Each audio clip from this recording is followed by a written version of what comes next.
Welcome, friends, to another edition of Lighting the Candle, A World That Works. It's such a pleasure to have all of you here this afternoon. As you know, we've been conducting these conversations in sort of a random form and covering the beach with a lot of different subjects. The primary idea of this is empowerment through conversation and inviting people to join us in saying good things about the world, about themselves, and about other people. And in doing so, creating this possibility in language of a world that actually works, an experience of a world that actually works. Does that sound like a pretty good summary of what we've been up to for the last 6 months or so? Yes. Yep. Awesome. So with that said, the opening question today as we introduce ourselves, and we're going to go around in just a moment. If you were in a situation where you felt threatened and at the same time weren't sure if you should be threatened, what would you use as a way to find out if you actually were in danger or if it was just a construct that was in your own mind? So with that said, in other words, if you're in danger and you feel that you're in danger, how can you test that and not just live into it like it's the truth? So we'll start with Vanessa this morning, and welcome, Vanessa. Yeah, hi. Well, I'm glad you started with me, Bill, because I'm not sure I understood that question entirely. So when you say, what do you use to test if you are in danger, what sort of danger are we thinking of, too? That was my question, too. It's open-ended. You can name it. You can say different kinds of danger that you could experience. Where does the conversation want to go? That's a good one. Is that helpful, Vanessa? Okay, so maybe it includes how we might define danger. Yeah, and in your experience of danger, do you normally sit and look at it and go, is this danger? Or do you just feel something viscerally? Well, so right there, that's a good question, because I think that brings up the topic of how much are we aware of what's going on in our environment and what we're feeling, how we're responding to it versus just reacting to it. So right there, you're bringing up the question of, how are we noticing things? At least that's how I'm interpreting it. So maybe I'll just start there. So Vanessa S. Lewis, and I began my career as a songwriter, and then I moved into freelance writing and even some marketing copywriting. And I'm a very curious person. I love to hear other people's stories. And I believe that every single person on this earth has a story. If we're here, we have a story that's worth sharing. And I love that we all come together each week to hopefully to have wonderful conversations and hopefully uncover a bit of truth along the way. So going along with your question, Bill, I'll just interpret it the way I did and then just answer from there. So what would define a danger? Well, one thing is, I have a belief that that this world is so much more than what we see, and it's even more than what we experience. You've all heard the expression that we're human beings having a spiritual experience. And so I think that I do believe in good and evil, and I think that there's a subtle kind of an evil that could be attacking us at any given moment, possibly all the time, depending on what our purpose is in life and how close we are to pursuing that purpose. And so if I perceive something as, first of all, I need to be aware that I could be being attacked in some way. And if I view that attack as danger, then what would I do when I realize that I am in danger to get myself out of danger. So before I go further, Bill, is that kind of where you were thinking along the lines when you posed this question? Actually, in the years that you've known me, I'm more interested in the answer you're going to give than the one that I would anticipate. So it was perfect. Oh, I see how it looks. Okay. Almost like cheating. Here's the question, and it could be you're amazing, Bill. I love you. It could be as easy as how was your day, right? That could be a Or 5-minute conversation. are you? How are you? Are you really fine, right? And then, I mean, I'm saying this with utmost, utmost respect and compliment to you as a person, and as a person who loves to listen. And you said it before: listen between what people are saying, listen to the breaths they take in between, and the words they choose to use. So, so I know there's other people that want to talk. So I'll try to finish up here as quick as I can. So I think that the way that I would test this danger is, first of all, does it feel like it's something that's coming from good? Let's say God, right? Or does it feel, so maybe it would be something that's productive, something that would be helping me on my purpose, whatever that might be?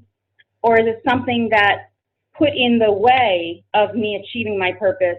And that could also be God, because then that could be a test. It could be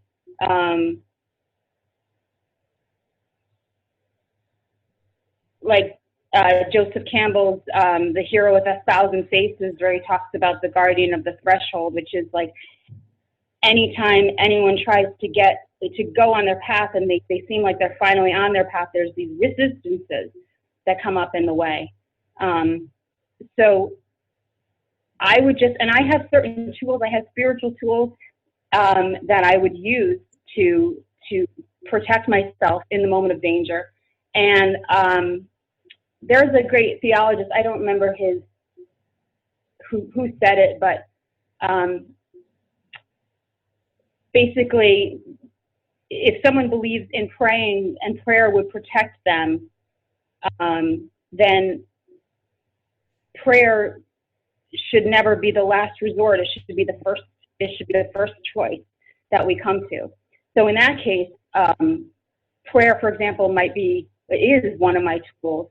I identify as a Christian, so I would do a lot of praying to God, and I would pray that there be protection for whatever resistances I come across during my day, whatever evils I might have thrown at me, especially when it's something that might get in the way of me achieving my purpose in this life, or even staying obedient to what God is asking of me.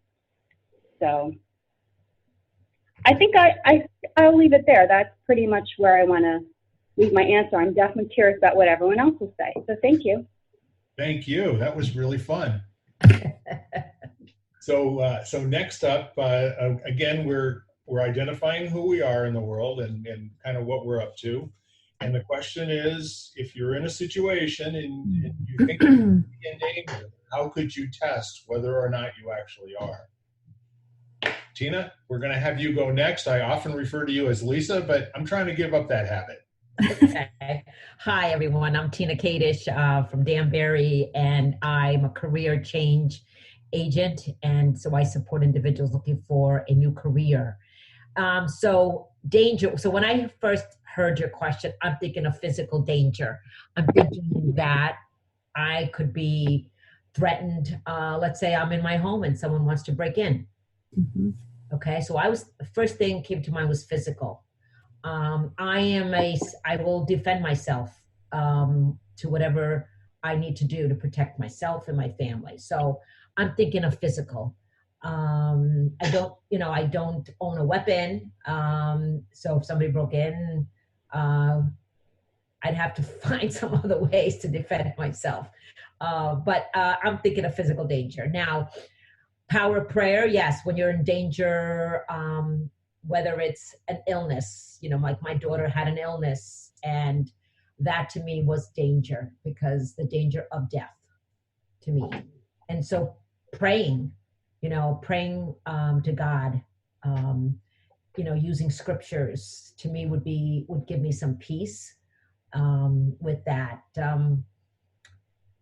So I'm thinking of physical danger when I'm feeling threatened. I will defend myself, but there's also bullying. Maybe maybe like I see online now these days, and I've had to unfriend people on Facebook because with everything going on with the political arena, there's people that are so hateful, and they just come on. Like the other day, I was called a moron. Oh boy. And the only thing I said was, and listen to this, I just said, I will not live my life with fear. That's all I said. That's all I said. And these individuals went off and off about that statement. I said, wow. I unfriended them. I blocked them. I said, you're done. And I can't even have a personal belief, because this was what he said, that was a belief and it's personal. I base myself on facts. Well, go somewhere with those facts, buddy. Okay. So, and that's just an example. Now, did I feel in danger? No, I wasn't in danger, but it could lead to danger if it led to more conversation where they would be trying to find me where I lived. You never know. So I never post anything political online. Okay. I see people going on and on about comments, and I just kind of read them and I'm like laughing. But all I said was, I'm not going to live my life with fear. And that was the comment about masks. I wear a mask, but I'm not going to live my life with fear. Mm-hmm. That's it. I will still go out. I will still interact with people. I'm not going to stay home paranoid that the danger of the pandemic, the COVID, everybody is like, and this is my personal, again, belief. If it's your time to go, it's time to go. However, I do take precautions. I do wear a mask for respecting myself, respecting others. When I'm going, a social distancing, I respect it. And that's what we need to do now. And that's what I'm going to conform and follow that. But my personal belief is that I don't, and I've read the research, masks do not 100% solve the virus. But that's my own personal, but I'm going to wear them. Okay, so those are a couple of different things that I've experienced. So this week I've been called a moron. Go take a nap. You're a moron.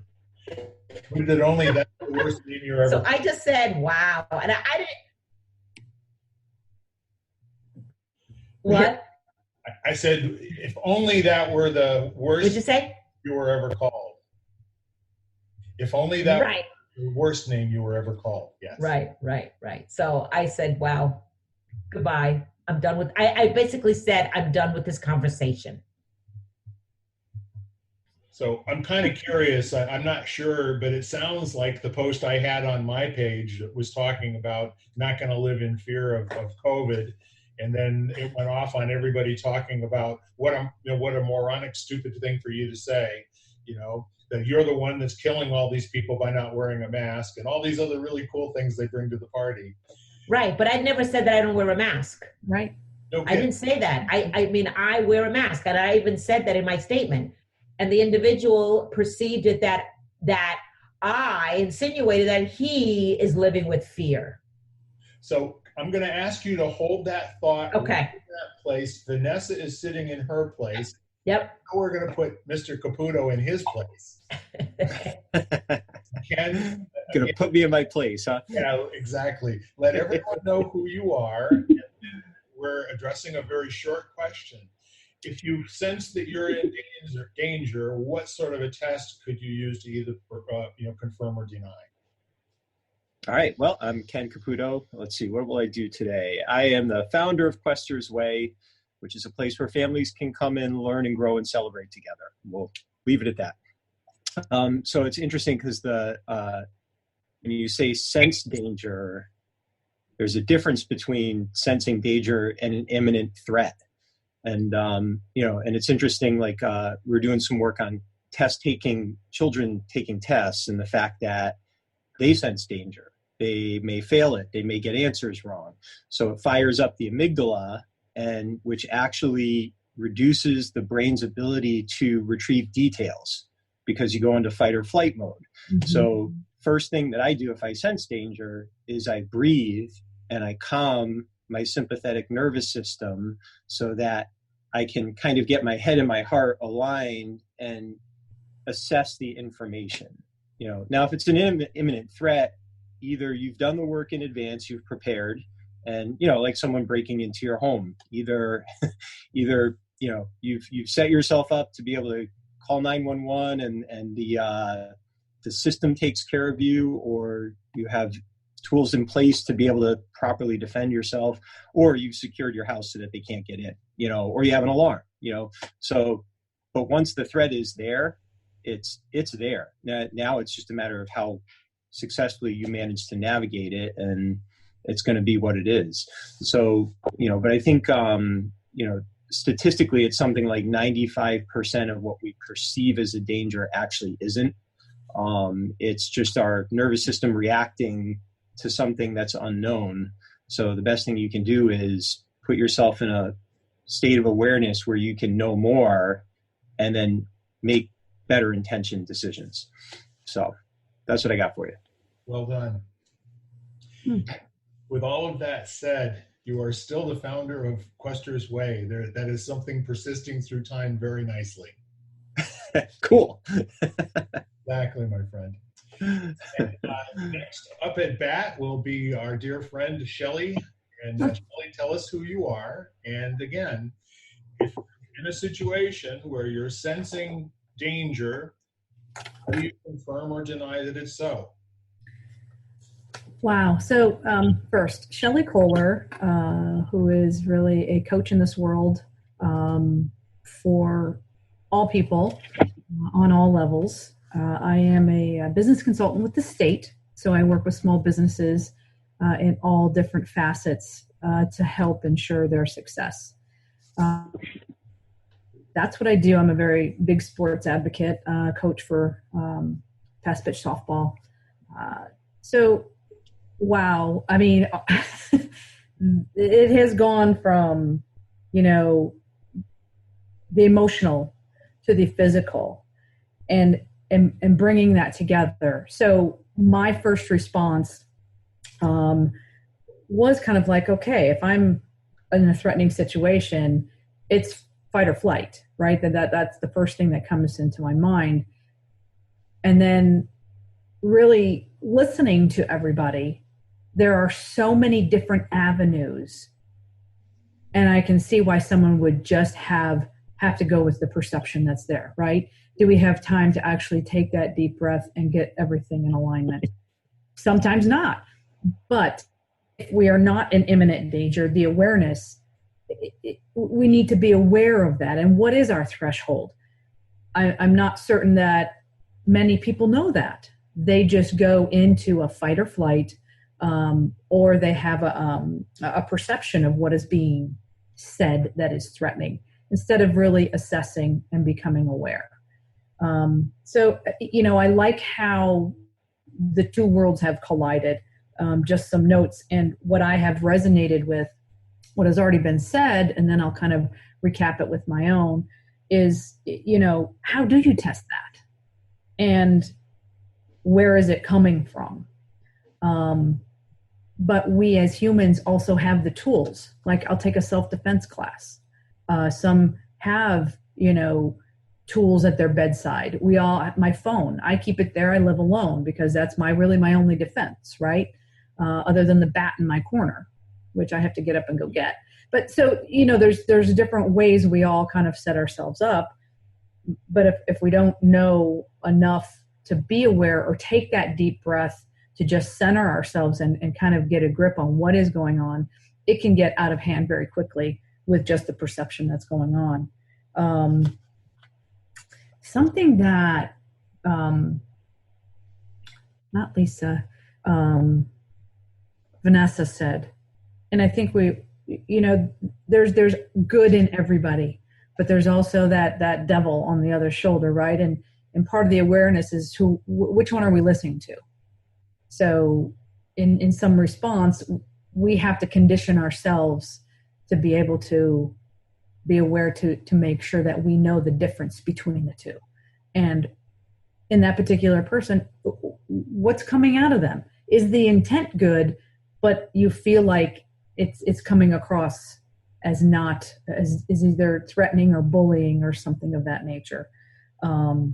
So, when we're dealing with human emotions, it's always so hard to kind of really get a complete understanding without actually just asking a question. It could be as easy as, when you've not in imminent danger, but in a scenario where that heated discussion comes up, it could be to seek the understanding. And the question can easily be diffused.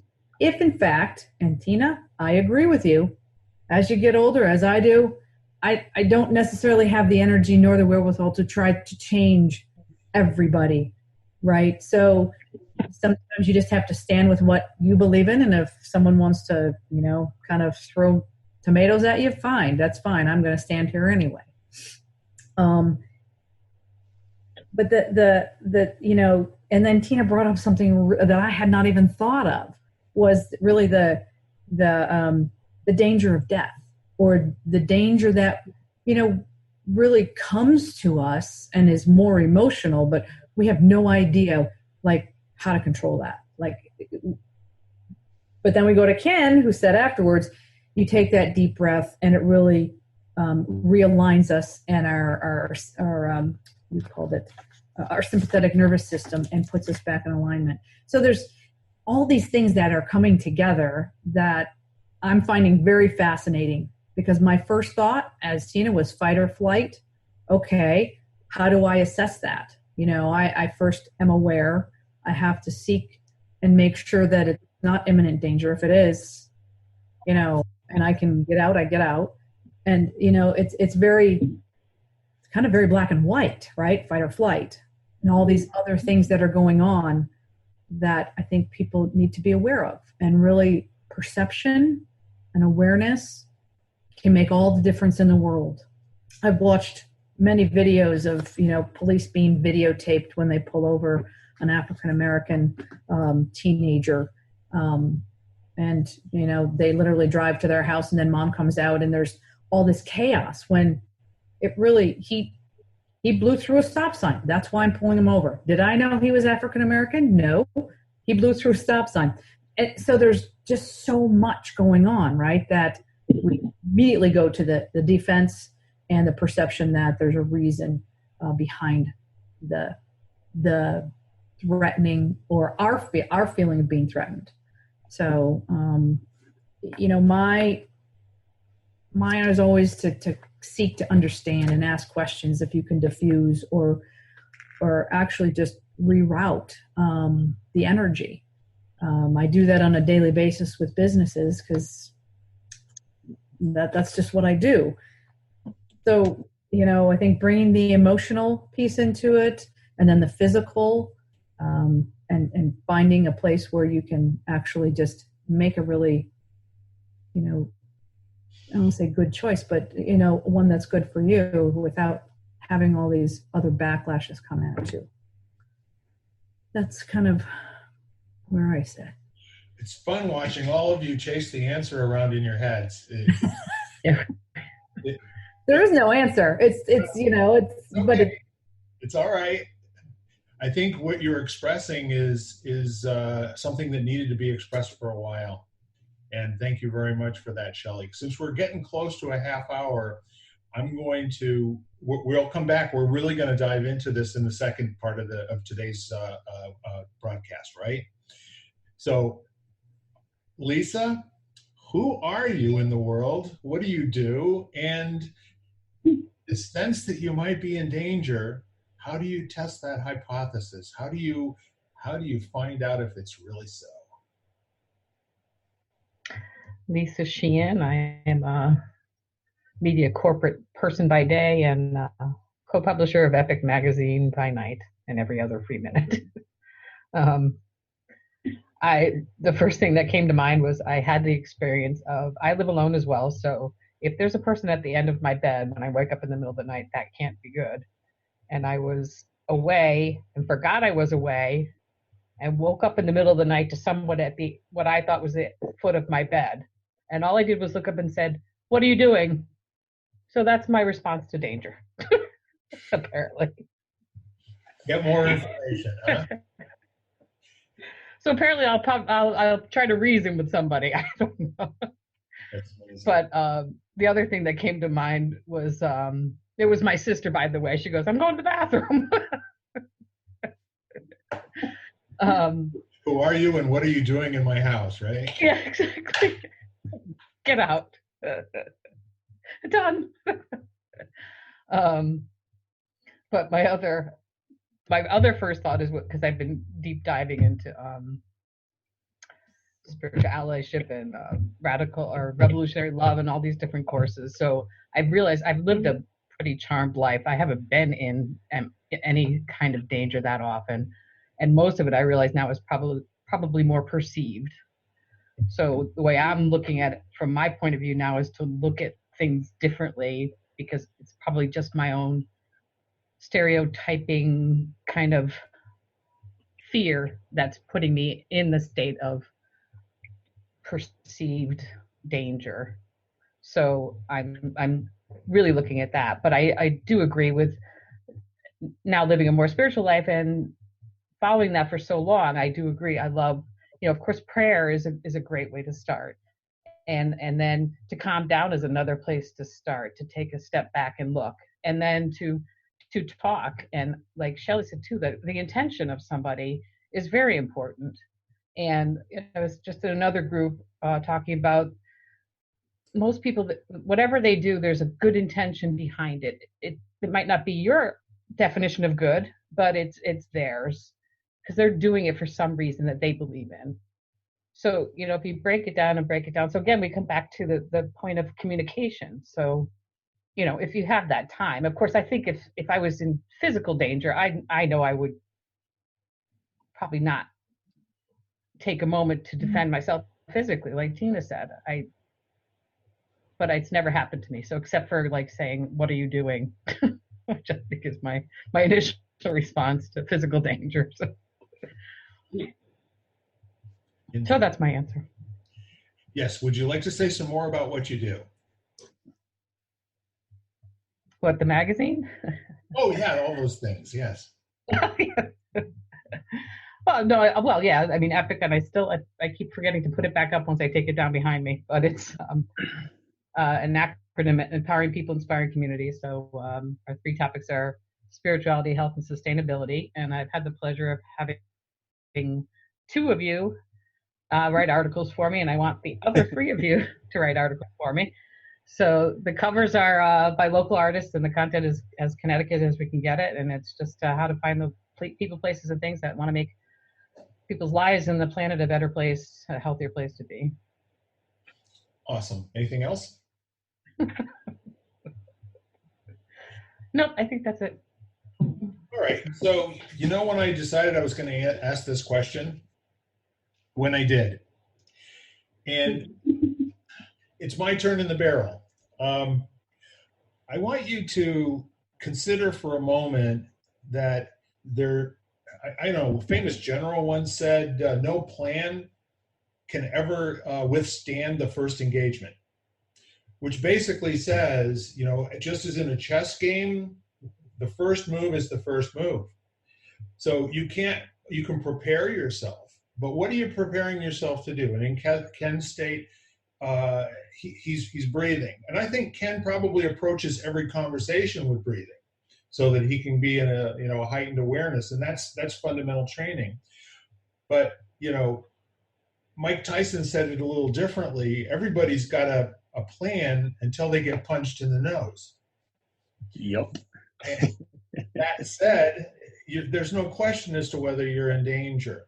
And I'm going to say this, and then you can hold me to account when we start the next half hour.